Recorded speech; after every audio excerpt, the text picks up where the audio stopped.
Mi nombre es Alfredo Covarrubias. Yo soy el director del Centro Algia para Educación en Salud y el día de hoy me es muy grato presentar a la doctora Adriana Templos con un simposium que la verdad es muy importante para todos ustedes acerca de los cuidados paliativos domiciliarios para el personal de salud. Sin más que agregar, doy lugar a la doctora Templos. Ella es la jefa de la División de Medicina Paliativa y Dolor del Hospital G. González. Además, ella es profesora de la Universidad Nacional Autónoma de México para los cursos de alta especialidad en Medicina del Dolor y en Medicina Paliativa en el Hospital General Manuel G. González. Y ella es profesora e investigador asociado de la Facultad de Bioética de la Universidad de Anáhuac. Una cálida bienvenida, doctora. Muchísimas gracias y le dejo el spotlight y todo. Ok, pues vamos a comenzar. Me encanta estar el día de hoy con todos ustedes, con este tema que se ha vuelto de relevante importancia, que es el cuidado paliativo domiciliario para el profesional de la salud. Vamos a tocar algunos tópicos. En realidad es muy complejo hablar en poquito tiempo de todo lo que incluye el cuidado paliativo domiciliario, pero vamos a tratar de hacer un énfasis en los puntos clave, ¿no? Que son muy importantes para esta situación, ¿no? En la agenda que vamos a tocar el día de hoy vamos a ver una introducción sobre lo que son los cuidados paliativos, cuáles son los principales síntomas a los que nos vamos a estar enfrentando, cuál es la evidencia de hacer un cuidado domiciliario, qué es lo que nos dice la legislación mexicana en relación a los cuidados domiciliarios, específicamente en cuidados paliativos, y vamos a ver algunos principios generales de tratamiento. Entonces, pues vamos a comenzar por el principio. Cuando nosotros hablamos de cuidado paliativo, estamos hablando de un cuidado total y activo que va a ser multidisciplinario. Como todos ustedes saben, el equipo básico que debe tener el cuidado paliativo, pues incluye desde el médico, la enfermera, el rehabilitador, trabajador social, nutriólogo, psicólogo y vamos a poder incluir algunas otras disciplinas, pero habitualmente ese es un equipo de cuidados paliativos. El enfoque que vamos a dar va a ser al paciente y a la familia, y todo este enfoque tiene que ser en lo que es el plano físico, social, espiritual, y siempre vamos a estar en una situación cuando hay una enfermedad que puede amenazar o limitar la vida. Estos cuidados paliativos van a aliviar el dolor y otros síntomas que pueden llegar a ser muy angustiantes, y yo quiero que se imaginen que una familia o un paciente está afrontando dolor o un síntoma angustiante en el domicilio. Básicamente vamos a tener que estos afirman la vida y que consideran la muerte como un proceso normal. Todo lo que nosotros hacemos dentro de un programa de cuidados paliativos no va a acelerar ni va a retrasar la muerte como tal. Los cuidados paliativos como tal van a utilizar un enfoque de equipo, y esto es muy importante porque cuando hablamos de hacer un cuidado domiciliario, estamos pensando en parte del equipo de cuidados paliativos para hacer ese proceso. Van a responder a las necesidades de los pacientes y sus familias, y fíjense, incluyendo el apoyo emocional en el duelo, en todo este proceso de muerte. No siempre o no solamente vamos a ir a atender síntomas. El apoyo emocional, social, nutricional y todo lo que conforme el equipo va a ser muy importante para llevarse a cabo en domicilio. Los cuidados paliativos como tal van a mejorar la calidad de vida y también van a influir positivamente en el curso de la enfermedad. En realidad no vamos a curar la enfermedad la mayoría de las veces, pero vamos a hacer que el paciente se sienta más confortado y que obviamente la familia se sienta más tranquila de todo este proceso que estamos llevando. El cuidado paliativo lo podemos llevar en etapas diferentes de la enfermedad. En algunas ocasiones vamos a tener incidencia en un cuidado paliativo temprano y en otras tantas vamos a tener un cuidado paliativo de soporte o inclusive un cuidado paliativo de la agonía. Vamos a tomar en cuenta todas estas, pues para poder dar nuestro cuidado paliativo. Si nosotros pudiéramos echar un vistazo a los síntomas que presenta un paciente con enfermedad avanzada, siempre hay que tomar en cuenta que el paciente puede llegar a tener dolor, como vemos en estas gráficas, que no hace mucho fueron publicadas en el New England Journal, pero no solo van a presentar dolor. Podemos enfrentarnos a pacientes que tienen disnea, a pacientes que tienen fatiga o anorexia, a pacientes que tienen náusea o vómito, constipación, ansiedad, depresión, que pueden tener boca seca o problemas del sueño. Y en realidad a mí esta gráfica me encanta porque nos ejemplifica que el paciente con cáncer, si bien puede tener 10 o más síntomas a tratar cuando hacemos una evaluación de primera vez, el paciente también que tiene falla congestiva en una etapa avanzada, o aquel paciente que tiene enfermedad pulmonar obstructiva crónica, o que tiene, por ejemplo, enfermedad renal ya en una etapa avanzada, o que tiene demencia, o que tiene VIH, o alguna otra enfermedad crónico-degenerativa, puede estar presentando cualquiera de estos síntomas y cualquiera de estos pacientes y estas familias pueden estar ubicados para un manejo en domicilio. El modelo de atención que nosotros tenemos para nuestro país en cuidados paliativos contempla este esquema que lo tenemos ejemplificado aquí, en donde si bien tenemos que hacer un diagnóstico, una evaluación del paciente, tenemos que dar un plan de seguimiento y lo ideal es que este plan sea llevado a cabo en el domicilio.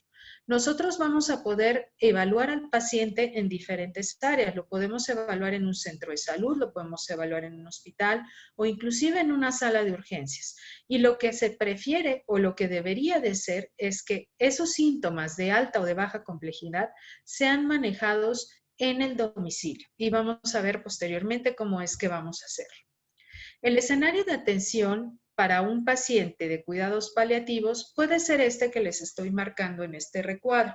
Nosotros nos podemos enfrentar a ese paciente y a esa familia en un primer nivel de atención, esto es en una unidad de medicina familiar o inclusive en un centro de salud, en donde seguramente el equipo de cuidados paliativos estará conformado por un médico y una enfermera.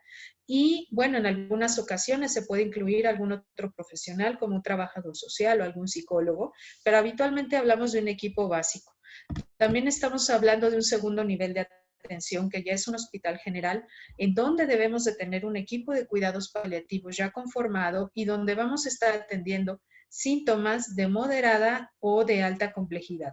Y un tercer nivel de atención en donde nosotros estaríamos evaluando a aquellos pacientes más complejos o que ya requieren una hospitalización como tal.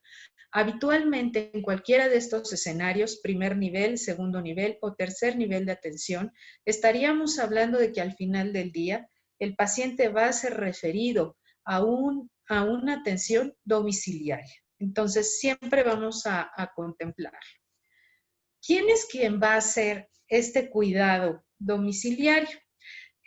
Siempre cuando hablamos de un cuidado domiciliario tenemos que contemplar de manera básica a un médico y a una enfermera. Podemos contemplar obviamente a cualquier personal del equipo básico de cuidados paliativos. Vamos a contemplar también que esto puede ser llevado a cabo por el personal de la unidad de salud, que puede ser desde un médico general, un médico familiar o un médico que tenga entrenamiento en control de síntomas en cuidados paliativos.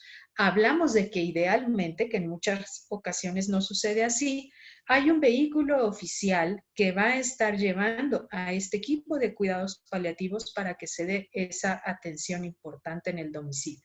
Hablamos también de equipos de telemedicina, que más adelante nos vamos a detener un poco en este tipo de atención. Hablamos también de que debemos contar con medicamentos e insumos necesarios en paquetes básicos.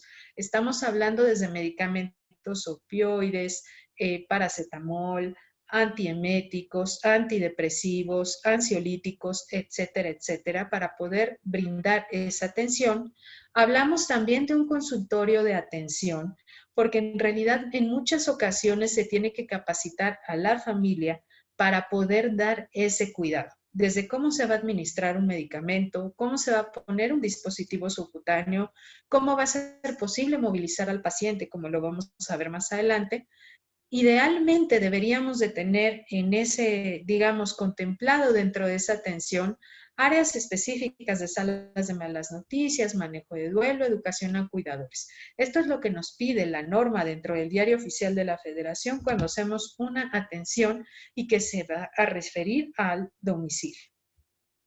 Cuando nosotros estamos hablando de telemedicina, yo me acuerdo hace muchos años cuando era residente, el hablar de telemedicina, pues era prácticamente hablar de un teléfono nada más, ¿no? De hablar de una línea telefónica que tendría que estar disponible idealmente 24 horas, ¿no? Pero en muchas unidades de cuidados paliativos no tenemos como, digamos, ese beneficio, ¿no? Ocasionalmente lo tenemos disponible o a veces también nada más está disponible un turno, etcétera, ¿no? Pero actualmente tenemos la posibilidad de tener los teléfonos celulares para hacer este seguimiento por la telemedicina y más en estos escenarios de COVID en donde no se está acudiendo al hospital y bueno, se evita, ¿no?, el tener contacto con estos pacientes que se consideran vulnerables. También estamos hablando de equipos de telemedicina que incluyen plataformas por las cuales nos podemos comunicar con los pacientes y sus familias para poder hacer un seguimiento, una evaluación o inclusive una modificación en el manejo. Estamos hablando también de cuentas de correo electrónico en donde podemos recibir algunos informes sobre laboratorios, sobre algunas fotografías que se requieren para el paciente o inclusive hacer algunos enlaces con las familias. WhatsApp se ha convertido en una herramienta maravillosa en donde inclusive podemos hacer videollamadas o telellamadas y donde también estamos recibiendo muchos documentos sobre el estado de salud del paciente. Y bueno, tenemos algunas otras plataformas como Facebook, por ejemplo, en donde podemos hacer este seguimiento. Algo muy importante y que obviamente ya está dentro de la normativa es que cada una de estas atenciones debe de tener una nota clínica y obviamente tiene que estar firmada por el personal de salud que se va a estar, digamos que va a estar haciendo este tipo de atención.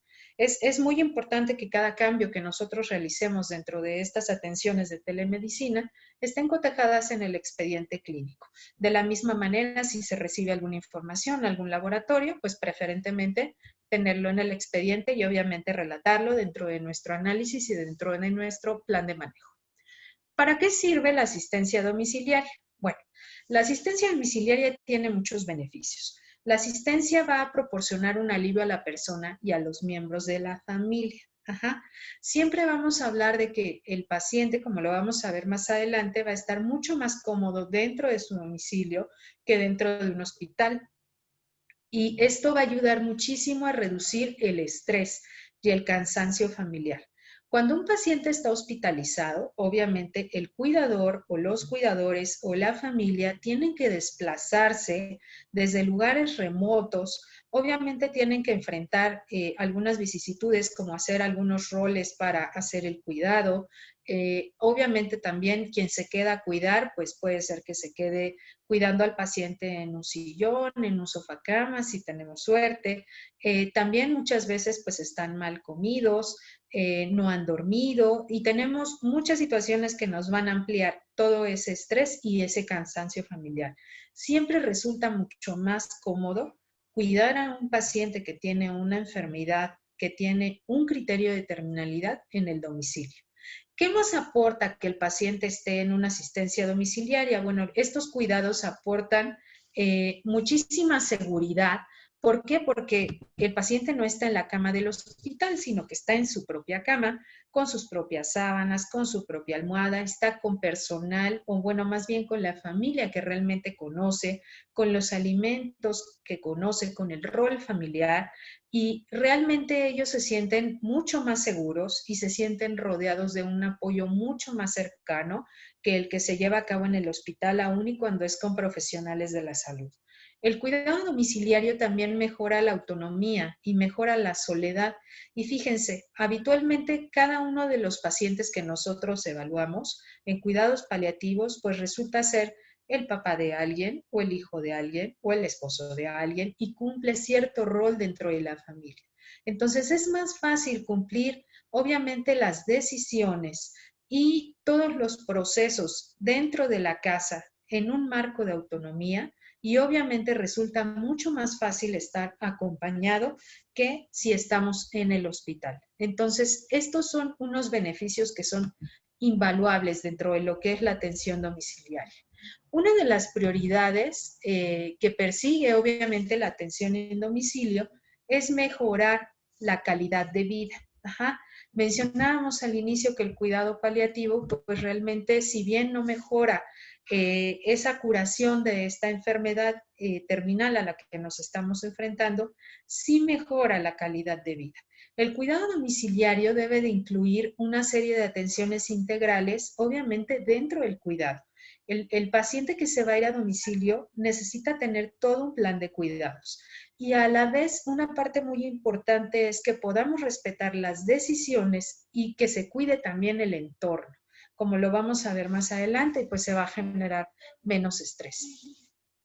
Me gustaría mostrarles en estas tablas cómo es que el cuidado domiciliario verdaderamente tiene una evidencia. Realmente se han hecho algunos estudios que, si bien no son tan recientes, nos muestran que puede tener muchísimo beneficio el mandar a un paciente al domicilio, obviamente con todas las normas o con todo el cumplimiento que debe de tener, como vamos a ver más adelante. Este estudio que les quiero presentar de inicio fue un estudio que se planteó en Lancet en el 2000 y evaluó 434 pacientes en una serie de casos sin controles que tenían una enfermedad maligna incurable y que tenían una supervivencia, todos ellos, de 2 a 9 meses. Y lo que se vio es que el hecho de que un paciente vaya a domicilio, pues obviamente favorece mucho más que se vaya a la casa, y que también se tenga capacitación, obviamente, para el personal en cuidados paliativos, y que se reduzcan las admisiones hospitalarias. Es muy importante pensar que aquel paciente que está en el domicilio, si está bien entrenado, con una familia y cuidadores bien entrenados, no van a tener razón para ir al hospital a menos que se presente una emergencia.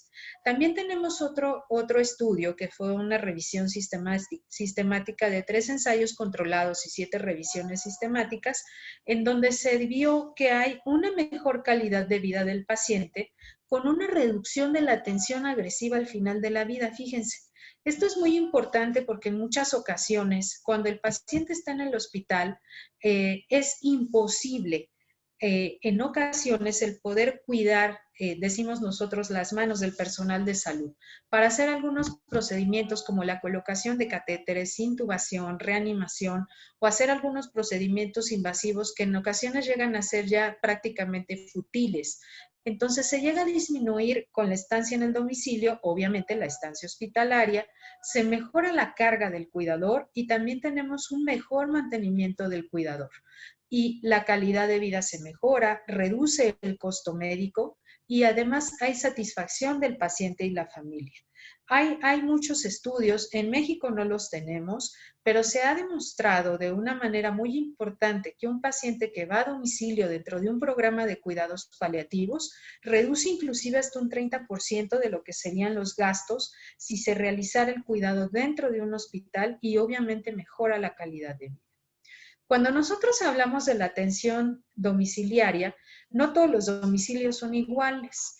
Y esto es muy importante tomarlo en cuenta porque vamos a tener que adaptar nuestro plan de cuidado a, digamos, la situación que tenga el paciente.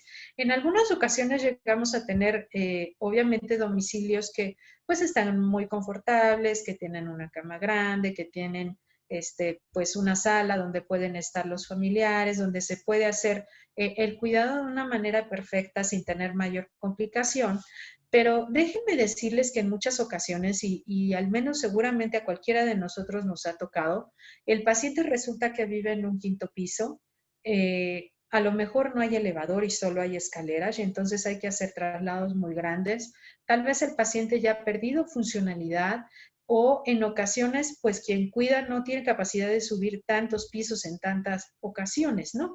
También estamos hablando de que nos podemos ubicar en un medio rural o que nos podemos ubicar en casas en donde hay, digamos, pacientes y familias de bajos recursos y en donde no vamos a tener tal vez disponibles todos los servicios.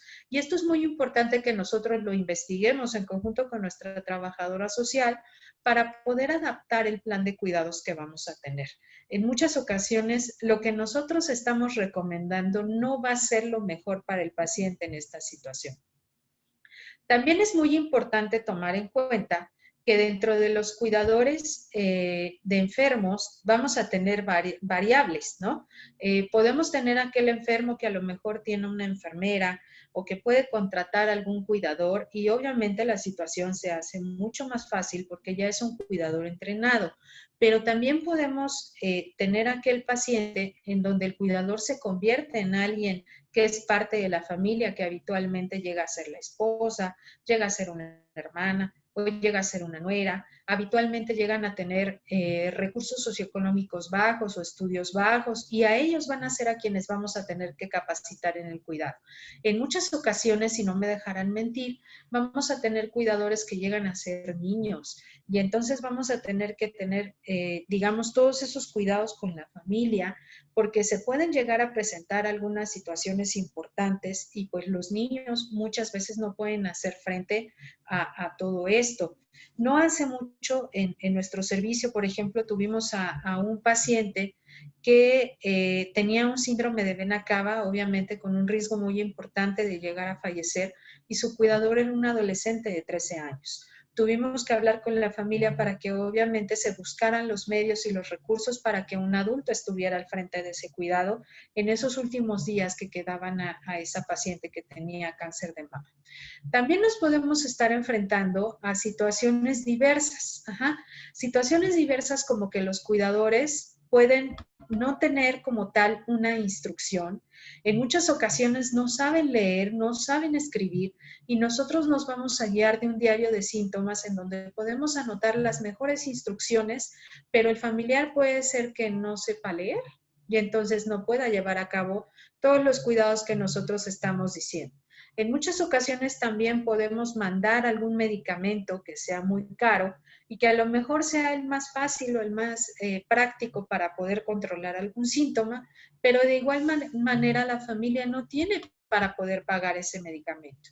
También nos enfrentamos no solo a los cuidadores niños, sino también nos podemos enfrentar a los cuidadores adultos mayores. Y si nosotros damos una indicación, por ejemplo, de administrar algún medicamento que sea en gotas o que sea el aplicar algunos mililitros, va a ser muy complejo el que en ocasiones si hay déficit visual o si ya hay alguna situación de movimientos anormales, etcétera, se puede administrar ese medicamento. Si nosotros nos queremos comunicar con la familia y no hay internet en el lugar y necesitamos comunicarnos por medio de la telemedicina, pues también vamos a tener una situación compleja o de la misma manera cuando no hay teléfono o no se sabe manejar. ¿Y cuántas veces no nos hemos enfrentado también a una situación en la cual se quieren utilizar algunos otros remedios caseros, si le quieren llamar así, o algunos remedios tradicionales, en conjunto con lo que tiene el paciente? Y pues tenemos que poner mucha atención para que no vayamos a tener alguna complejidad en este sentido y vayamos a tener algún efecto adverso. En realidad el domicilio para el enfermo que está al final de la vida, pues es considerado como el más adecuado para la prestación de los servicios de cuidados paliativos. Y fíjense, a excepción de que ocurra una complicación reversible que amerite la hospitalización para su tratamiento. No todos y no siempre. A veces el paciente en alguna condición, aun y cuando ya se han dado todas las medidas para que se haga el cuidado domiciliario y cómo aplicar rescates y cómo dar algún medicamento cuando hay algún síntoma importante con una dosis extra, en ocasiones el paciente tiene que acudir a un servicio de urgencias. Pero por eso va a ser muy importante el que podamos determinar en qué momento va a ser necesario que se lleve o no se lleve al paciente a un servicio de urgencias. Por eso era muy importante cuando hablábamos al inicio de tener una sala en donde pudiéramos dar la información pertinente, porque si el paciente ya tiene una directriz anticipada previa o el paciente no desea ir al hospital, pues tenemos que hablar esta situación con la familia para que se pueda cumplir esta autonomía dentro de las decisiones para no ir a un hospital. ¿Cuáles son los requisitos para la asistencia en domicilio? Bueno, los requisitos básicos son los siguientes. El paciente tiene que estar fuera de un tratamiento curativo. Y entonces vamos a llevarlo o podríamos llevarlo al domicilio. El otro punto muy importante es que el paciente desee ir a la casa. Nos podemos encontrar en más del 90% de las ocasiones que el paciente verdaderamente desea ir a la casa. Pero hay un porcentaje, digamos, muy pequeño de pacientes que no tienen quien los cuide o que no tienen una infraestructura o que verdaderamente por alguna situación familiar, social, de infraestructura, de recursos o de lo que ustedes gusten y manden, no desea o no puede ir a la casa. Otro punto bien importante también es que la familia desee y que pueda atender al paciente en la casa. También nos hemos encontrado con pacientes que tienen una escasa o nula red de apoyo y quienes llevan a cabo ese cuidado pues básicamente son los vecinos o a alguien que puede ir, por ejemplo, a visitar el domicilio una vez a la semana o situaciones así por el estilo. Entonces tendríamos que ver si podemos buscar alguna otra opción para que ese paciente esté muy bien cuidado. El contacto continuo para el seguimiento con el equipo de cuidados paliativos es vital. El cuidado paliativo es un cuidado activo y continuo. ¿Qué quiere decir? Que si nosotros al paciente ya le dimos un plan de cuidado, tenemos que hacer un seguimiento de cómo van los síntomas, si se ha presentado algún nuevo síntoma o si se requiere alguna otra situación dentro de este cuidado holístico que estamos buscando en el cuidado paliativo. Entonces, si nosotros cumplimos con esos 4 requisitos, idealmente nuestro paciente está en condiciones de poder ir al domicilio. ¿Qué es lo que dice nuestra legislación dentro de la atención domiciliaria? Bueno, vamos a tener de entrada que el médico tratante debe de aplicar protocolos de tratamiento para brindar cuidados generales y específicos y determinar aquellos que se puedan aplicar por los familiares en el domicilio para el manejo de los principales síntomas. Pero fíjense muy bien, con indicaciones básicas para detectar situaciones que ameriten traslado al servicio de urgencias. Nosotros nos vamos a ayudar, como vamos a ver más adelante, de una herramienta muy importante que se denomina diario de síntomas. El paciente y la familia, o los dos, tienen que estar bien capacitados para saber qué cuidados se van a realizar y qué hacer en una situación de urgencias. Otro punto muy importante es que vamos a tratar de evitar traslados. No me dejarán mentir y en muchas ocasiones el hospital queda a 2 horas o inclusive 3 horas o a más horas de camino. La atención paliativa no siempre va a requerir una intervención compleja y no siempre vamos a necesitar que el paciente venga corriendo al hospital. Está bien descrito que las intervenciones que se pueden hacer, digamos, en una situación de urgencia, si les digo entre comillas de urgencias en cuidados paliativos, en muchas ocasiones llegan a ser situaciones que podrían haber sido resueltas en la casa.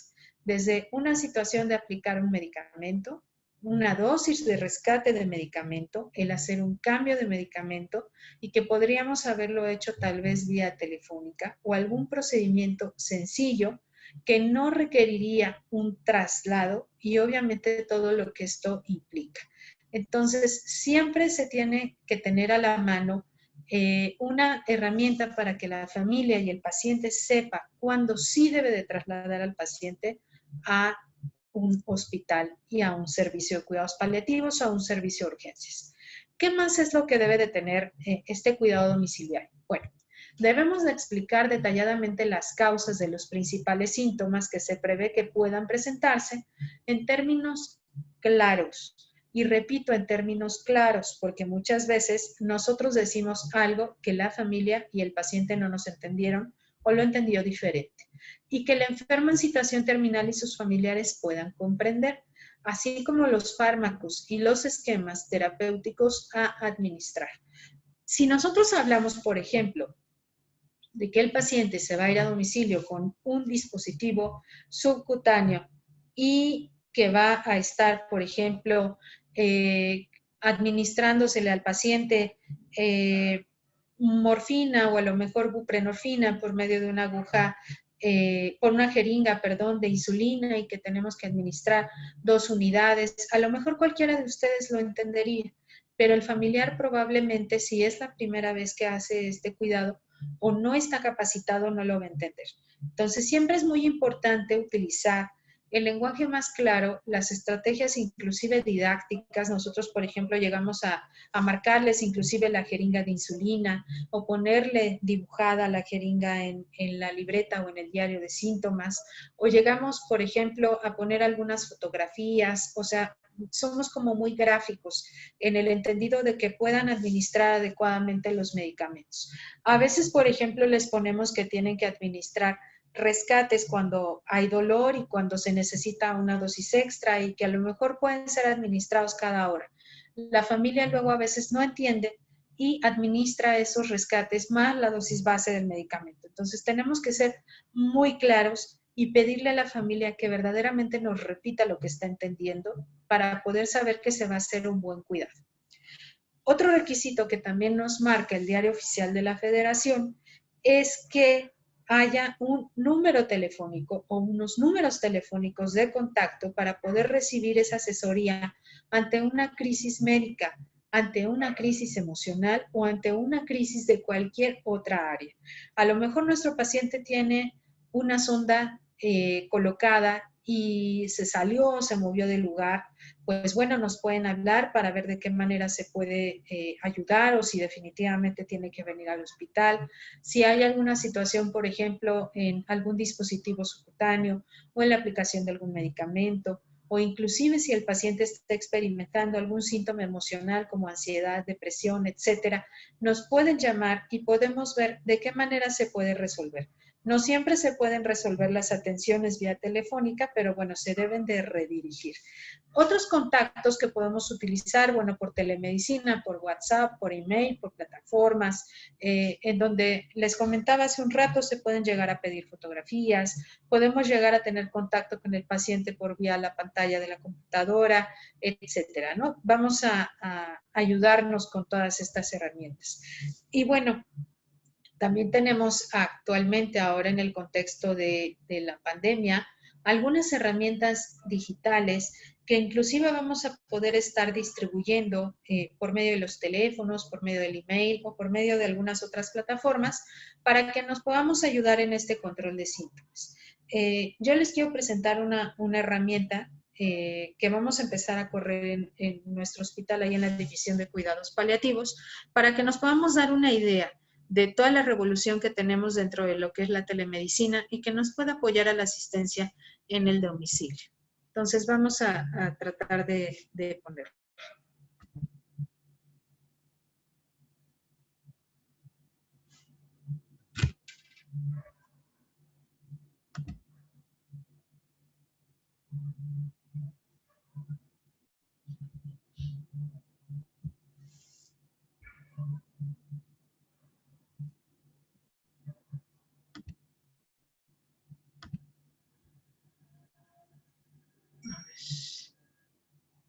Algo sucedió a la hora de compartir. Denme un segundito.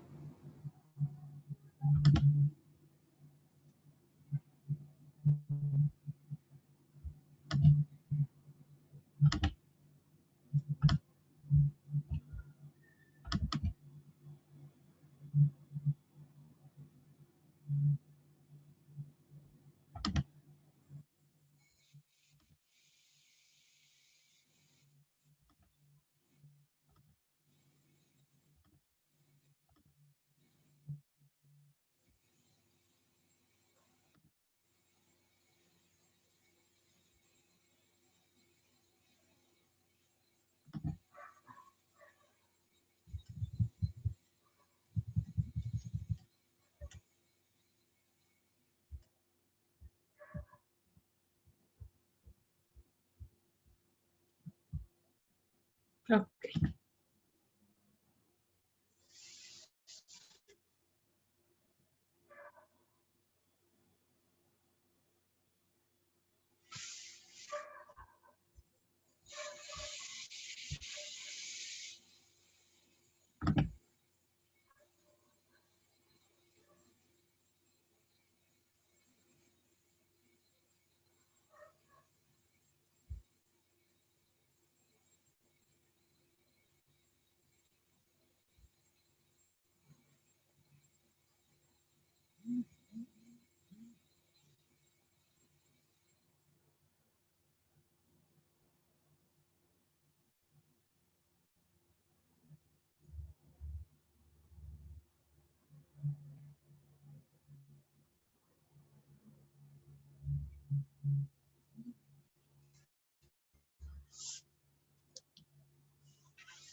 Bueno, como podemos ver, podemos tener muchísimas herramientas para poder hacer, digamos, todo esto, todo este seguimiento en domicilio de la manera, pues obviamente más confortable para que nuestro paciente esté en las mejores condiciones. En resumen, ¿qué es lo que tiene que tener nuestro paciente o nuestra familia? Bueno, idealmente debe de tener indicaciones básicas sobre alimentación, hidratación, confort y control de síntomas. Siempre va a tener esos 4 puntos. Siempre va a tener que saber cuándo va a acudir a un servicio de urgencias, cuáles son los signos y los síntomas de alarma, cuáles son los esquemas terapéuticos a administrar y cuáles van a ser los teléfonos de emergencia ante las crisis. Siempre vamos a tener que contar con todo este, digamos, este bagaje de instrucciones. Si no se cuenta con todos estos principios básicos, realmente no vamos a poder hacer ese cuidado en el domicilio. Y bueno, ¿cómo lo hacemos? Lo primero que tenemos que hacer es, como regla básica, iniciar el tratamiento lo antes posible. Y vamos a tener que iniciar un seguimiento. Si nosotros, por ejemplo, vamos a dar un tratamiento para el dolor de manera inicial en una unidad de primer nivel de atención o en un segundo nivel o en un tercer nivel, vamos a tener que hacer ese seguimiento para aquel paciente y aquella familia que están ubicados en el domicilio. Vamos a revisar continuamente los efectos y las dosis y si hay alguna situación secundaria. Y vamos también a evaluar los síntomas si llegan a ser cambiantes y vamos a atender a esos pequeños detalles. En muchas ocasiones, por ejemplo, en el paciente que tiene cáncer, al notar una progresión de la enfermedad, pues el paciente puede llegar a experimentar mucho más dolor, puede llegar a experimentar mucho más cansancio, problemas para dormir, boca seca, etcétera. Entonces, siempre es muy importante poner atención en todos esos pequeños detalles.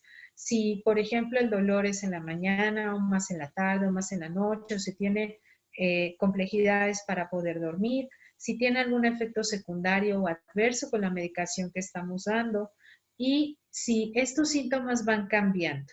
Por eso va a ser muy importante que dentro del diario de síntomas se vayan anotando todas estas cuestiones que nos van a permitir hacer el seguimiento cuando hagamos una llamada telefónica o en su defecto acude el familiar para hacer el control y seguimiento a partir del familiar.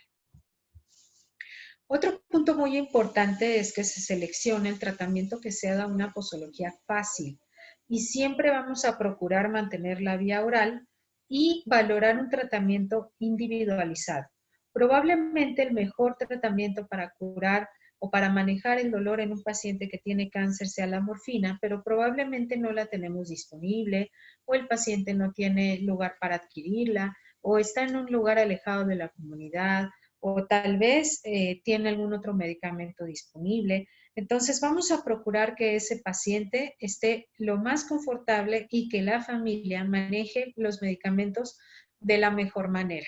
A mí esta fotografía, que dicen que siempre las fotografías hablan muchísimo más que 1000 palabras, me gusta muchísimo porque, por ejemplo, este paciente que fue uno de los pequeñines que tuvimos en cuidados paliativos en el hospital, fue egresado a la casa prácticamente 3 meses después de que había nacido por muchísimas complicaciones, pero entre ellas una malformación del sistema nervioso central, específicamente una agenesia del cuerpo calloso.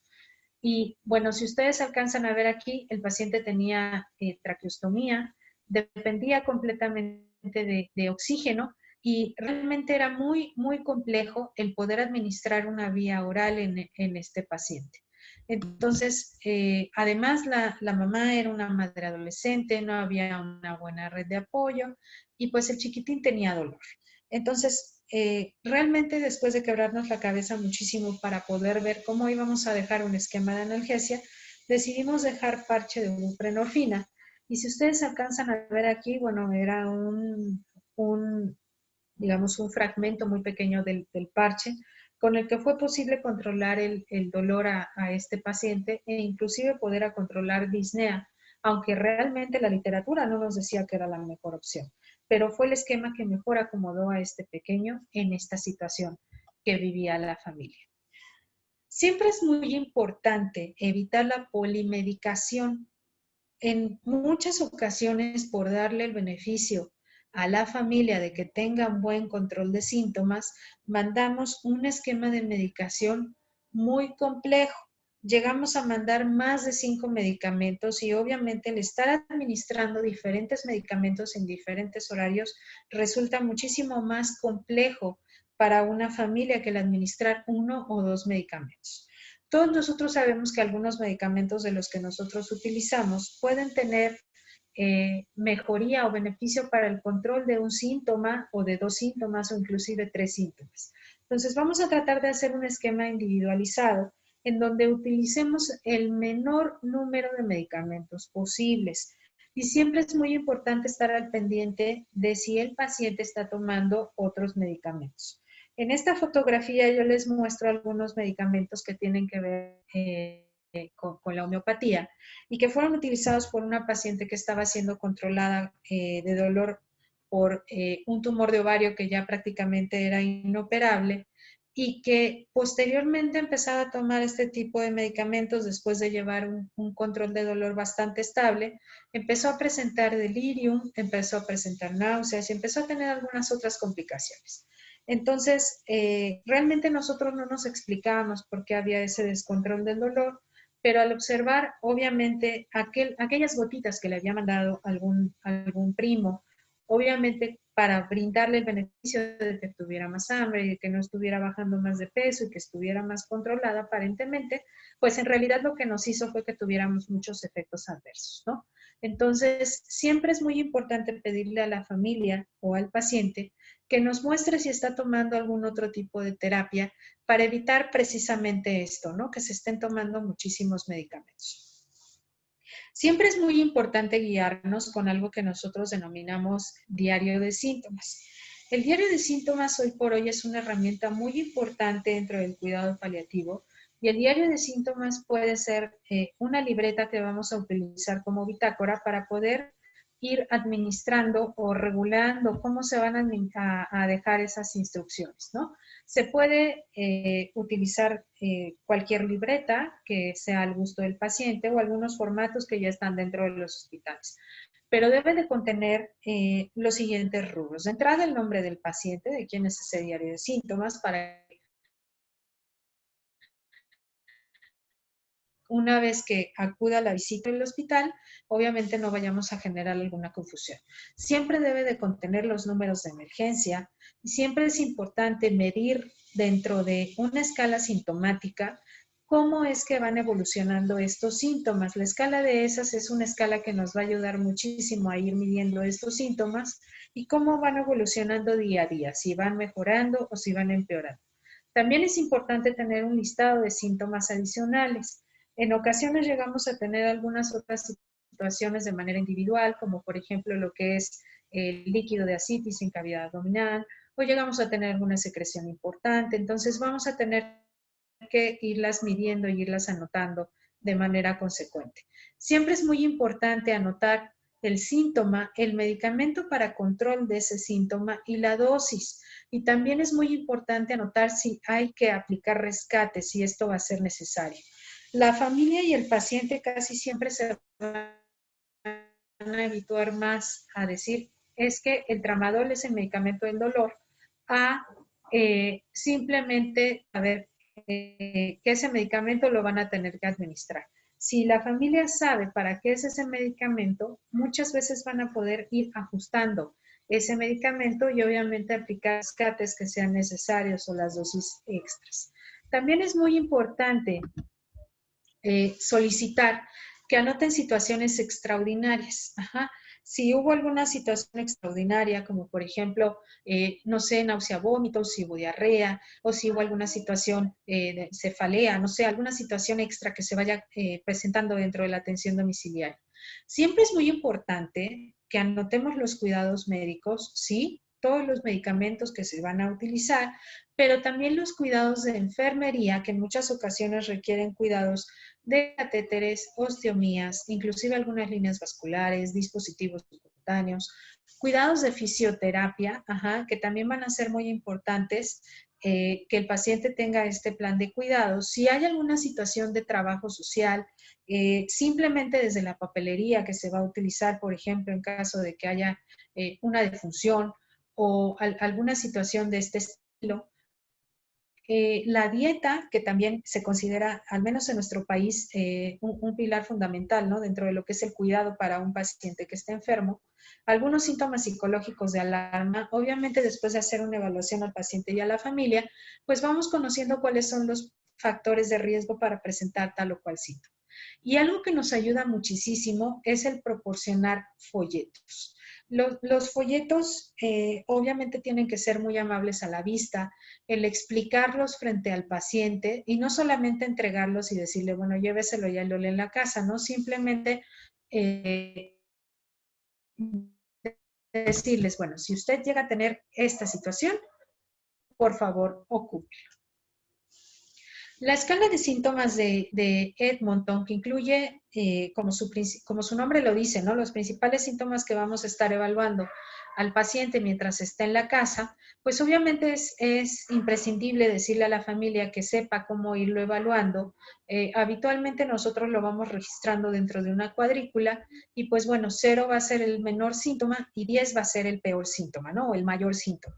Entonces, en esta escala, pues vamos a medir desde lo que es el dolor, desde lo que es el cansancio, náusea, bienestar, si hay ansiedad, si hay somnolencia, dificultad para respirar, apetito, la calidad del sueño, etcétera. No sé si hay algunos otros problemas. Nos vamos a encontrar con la escala de síntomas de Edmonton modificada, pero en realidad es muy importante que nuestro diario de síntomas lo incluya para poder ir dando el seguimiento y con ese seguimiento ir modificando nuestro esquema terapéutico. ¿Qué más es importante tener dentro de este diario de síntomas? Bueno, en muchas ocasiones vamos a utilizar medicación para el dolor y va a ser importante el utilizar rescates, sobre todo cuando estamos con un paciente y una familia que apenas está iniciando un tratamiento para el dolor y va a iniciar opioides mayores. Entonces, aquí si se fijan, bueno, yo les muestro un ejemplo. Obviamente cada institución o cada lugar de atención puede utilizar sus propias herramientas de cómo vamos a ir utilizando el manejo de rescates de los medicamentos. Aquí viene, por ejemplo, la fecha, la dosis horaria y los rescates que se van a ir utilizando día con día.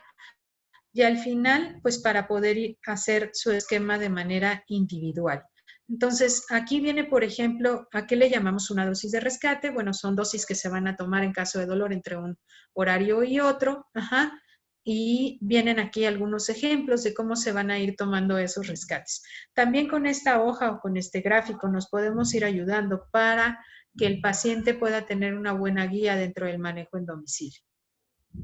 También algo muy importante es que las familias nos llegan a decir, bueno, toda esta información, ¿yo cómo se la voy a poder dar a mi familia o qué les voy a decir? Si me preguntan que mi paciente entró a cuidados paliativos, ¿cómo lo puedo llevar a cabo? Bueno, para esto es una gran herramienta el folleto, ¿no? Aquí les voy a ir mostrando algunos de los que utilizamos en nuestra división y, por ejemplo, este folleto nos habla de lo que es el cuidado paliativo, por qué la familia es importante para llevar a cabo ese cuidado paliativo, cuál es la misión o qué es lo que nosotros hacemos dentro de la división. Vienen por aquí los números de contacto, los teléfonos si requieren alguna otra información, cuáles son los síntomas, cómo es que vamos a llevar a cabo el diario del paciente, también una parte muy importante, el programa de voluntad anticipada, y aunque ustedes no lo crean, en muchas ocasiones los familiares nos llegan a hablar porque llegan a tener alguna duda o porque compartieron esta información con alguien más y pues obviamente necesitan o tienen una necesidad de alguna otra información extra. ¿Qué otra parte también es muy importante? Bueno, la parte de la movilidad y la postura. La mayoría de los pacientes que nosotros vamos a tener en la casa o en el domicilio van a tener una situación de ser pacientes postrados y que vamos a tener obviamente que brindarles el confort para que no tengan dolor, para que no tengan úlceras por presión, para que no tengan lesiones en la piel, etcétera, ¿no? Entonces, también nos podemos ayudar muchísimo de la folletería y pues obviamente en este folleto les estamos enseñando algunas posiciones que son confortables, algunos puntos que son, digamos, los puntos de presión, inclusive cómo podemos colocar algunas almohadillas, las posiciones que vamos a poder tener. Toda esta información, como les comento, es muy importante el poder replicarla. Nosotros lo que hacemos habitualmente con el servicio de medicina o inclusive con el servicio de enfermería es que dentro de una de las camas de hospital o dentro de uno de los consultorios vamos enseñando al familiar cómo es que tiene que ir colocando todas estas almohadillas, todos estos aditamentos y cómo se pueden ir dando las opciones para hacer todo este cuidado incluido en el confort. ¿Qué más va a ser importante? Bueno, es muy importante el control de los síntomas de la ingesta. Casi siempre cuando un paciente enferma, lo primero que pregunta la familia es ¿y ahora qué va a comer? Entonces, es imprescindible que tengamos, digamos, el saber qué hacer o el listado de saber qué hacer cuando hay síntomas como, por ejemplo, lo es la falta de apetito, la boca seca, los problemas de la masticación, las alteraciones del gusto, la mucositis y las infecciones orales, la náusea, vómito, la saciedad temprana, etcétera. Entonces, realmente lo que debe de saber el familiar es que cuenta con esta información, que puede consultarla obviamente dentro de su diario de síntomas y que si llega a tener alguna situación de no saber qué hacer, pues que nos puede llamar. También dentro del diario de síntomas, al menos algo que nosotros incluimos es la prevención de las úlceras por presión y las lesiones por humedad o la dermatitis asociada a la incontinencia. Sabemos que un gran número de pacientes que están en situación de paciente postrado, de estar inmovilizados, pueden llegar a presentar estas úlceras que van a ser dolorosas si es que son grado 1 o grado 2 y que también pueden llegar a disminuir la calidad de vida del paciente y que a la larga nos pueden llegar a presentar infecciones. Entonces, es muy importante contar con todas estas medidas y con toda esta capacitación para que el paciente pueda hacer ese cuidado, el cuidador pueda hacer todo ese cuidado o prevenir todas esas medidas.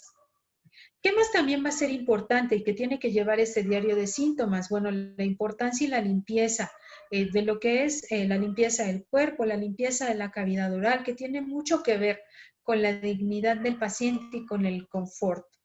Muchos de nuestros pacientes se llegan a quejar de que no tienen como tal o de que se sienten sucios, que no están bien arreglados, que no tienen las uñas recortadas o que no se han maquillado. Entonces, esta situación de hacer la limpieza y el confort en la cama va a ser muy importante.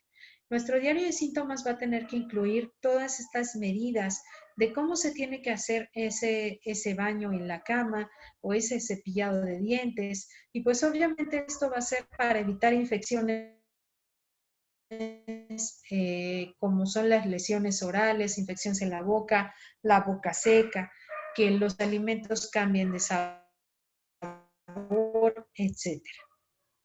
Ahora en esta situación de COVID, yo no sé si en algún momento, y no me dejarán mentir, seguramente sí, han atendido a pacientes con coronavirus que llegan a ir a la casa. Y algo que está pasando es que los mandan a domicilio y nos llegan a preguntar, bueno, es que no me dieron indicaciones de cómo tengo que hacer esto, cómo tengo que hacer el otro, cómo voy a cuidar a mi familiar, etcétera, ¿no? Entonces, paciente, obviamente en el domicilio, las medidas que deben tener los cuidadores, y fíjense, eran complejas, no explicarlas o inclusive dejarlas por escrito, ¿no? Porque todas estas recomendaciones siempre tienen que estar por escrito. Aquí yo les presento también cómo es que damos las instrucciones a los pacientes o a los familiares que van a casa y que tienen coronavirus, ¿no? Medidas de protección que deben de llevar tanto el paciente enfermo como los familiares, las medidas de aislamiento, si es que en su defecto se requieren, las medidas de protección para los cuidadores, cómo se tiene que manejar la basura en la casa, cómo tiene que ser la superficie la limpieza de la superficie, ropas, utensilios, etcétera, cómo se tiene que lavar, cómo se tiene que separar, medidas que a lo mejor nosotros consideramos tan sencillas, pero que la familia no sabe cómo realizarlas y no tiene una guía como tal, ¿no? Entonces es bien importante que se tenga toda esta documentación para que se pueda hacer ese cuidado. Y bueno, ¿qué más? Algo bien importante es que verifiquemos las directrices anticipadas que tiene nuestro paciente. En muchas ocasiones la insistencia llega a ser más del familiar que del paciente inclusive, de llevarlo al hospital, ¿no?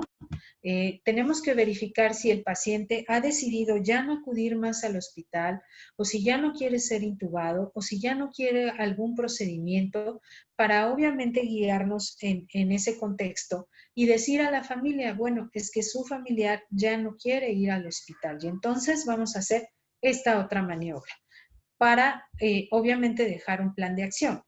Dejar números de emergencia, siempre dejar obviamente la puerta abierta a acudir a un servicio de urgencia, pero pues obviamente si ya se han hecho las maniobras necesarias para que el síntoma se pueda controlar en la casa y esto no ha sido posible.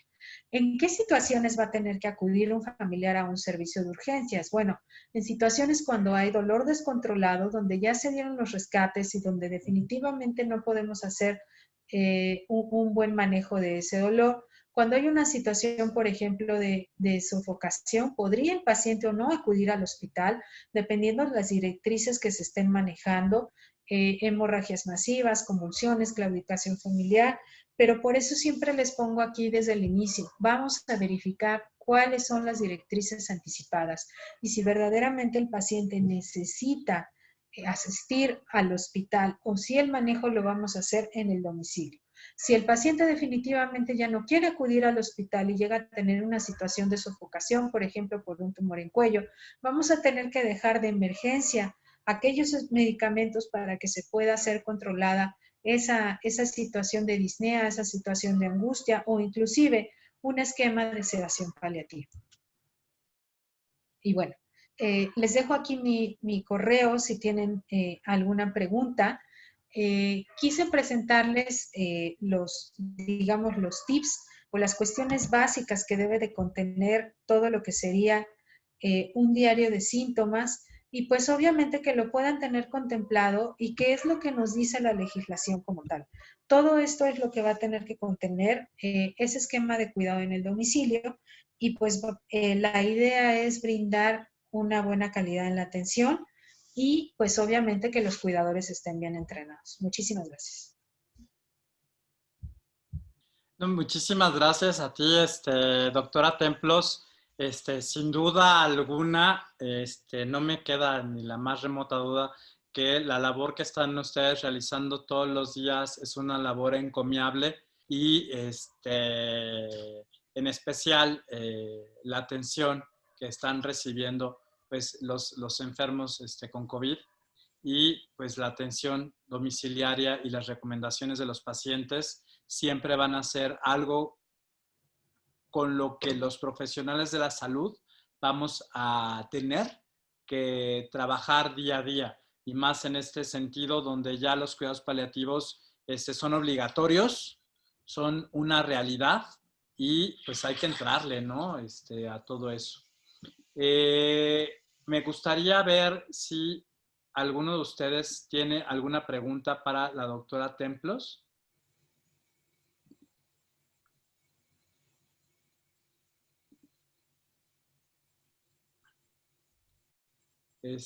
Prendan su micro. Tengo que invitarlos, ¿verdad? A todos ustedes a que puedan. Entonces, de aquí los habilito a todos. Los habilito a todos para reactivar su micrófono. Y si alguno de ustedes tiene alguna duda, puede levantar, abrir su micrófono y le damos la palabra. Mientras tanto, yo sí tengo una pregunta. Actualmente en el hospital están haciendo un protocolo de despedida para los pacientes que tienen COVID. ¿Cuál ha sido su experiencia al respecto? Es maravilloso esto que están haciendo ustedes. Pues los protocolos de despedida los hemos tenido que ir adaptando a las diferentes áreas. Si bien hemos hecho protocolos de despedida desde la tradicional videollamada, desde mensajes de audio, porque a veces las áreas no tienen la señal suficiente o de verdad no hay manera de que la familia se puede llegar a comunicar. Llegamos a hacer también el protocolo con cartas para que se pueda comunicar la familia y pues prácticamente enfermería es quien está leyendo las cartas dentro de las áreas COVID. Enfermería y trabajo social son quienes se han encargado, digamos, de colectar las cartas para poder llevarlas a las diferentes áreas.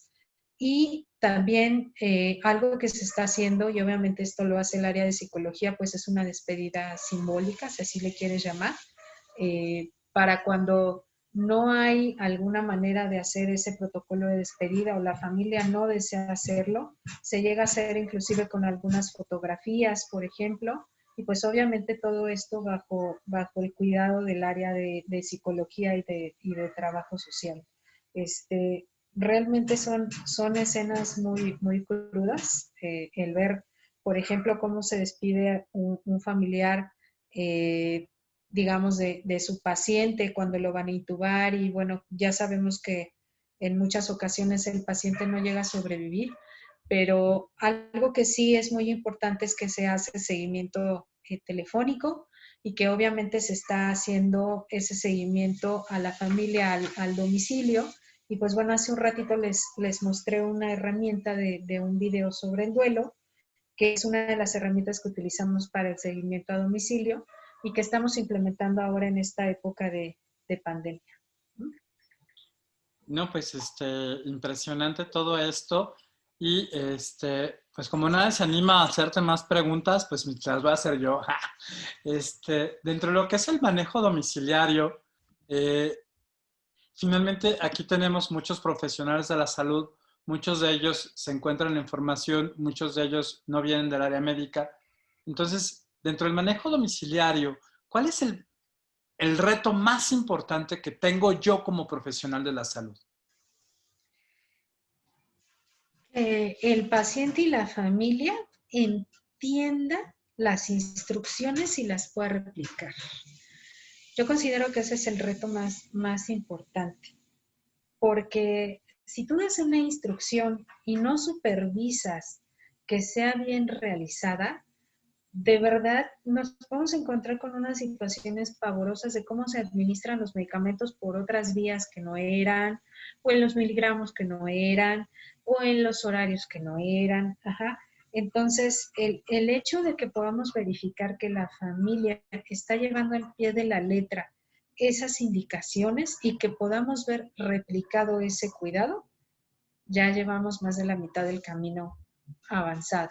Por eso yo les comentaba durante la presentación que es muy importante que si bien aunque entreguemos folletería, podamos ver que el familiar está replicando ese cuidado. Afortunadamente tenemos muchas herramientas para poder capacitar e inclusive antes de la pandemia tenemos un departamento que se llama Educación al Paciente y a Familia, en donde hay maniquís y donde se puede estar haciendo la colocación, por ejemplo, de bolsas de colostomía, cómo vamos a limpiar una traqueostomía, cómo vamos a colocar una sonda, etcétera, y se le pide al familiar, obviamente, que haga ese cuidado y que lo replique, y que obviamente en tiempo real le digas, no, mira, la bolsa no se coloca así, la tienes que recortar de tal manera o colócala así. Entonces, ese es uno de los retos y una de las situaciones que vamos a tener que estar vigilando. No, hombre, pues maravilloso. Bueno, pues si no hay ninguna duda adicional, yo le agradezco muchísimo, doctora Templos, que es nuestra directora además de educación del Centro Algia para Educación en Salud, el haber hecho este simposium de cuidados domiciliarios del enfermo paliativo. Yo como paliativista me he enfrentado a muchas cosas, desde que la gente confunde un dispositivo subcutáneo con un catéter subclavio, hasta ver dispositivos que son colocados aquí en el área tricipital y se infectan, en fin, ¿no? Entonces, yo le agradezco mucho, doctora, su intervención.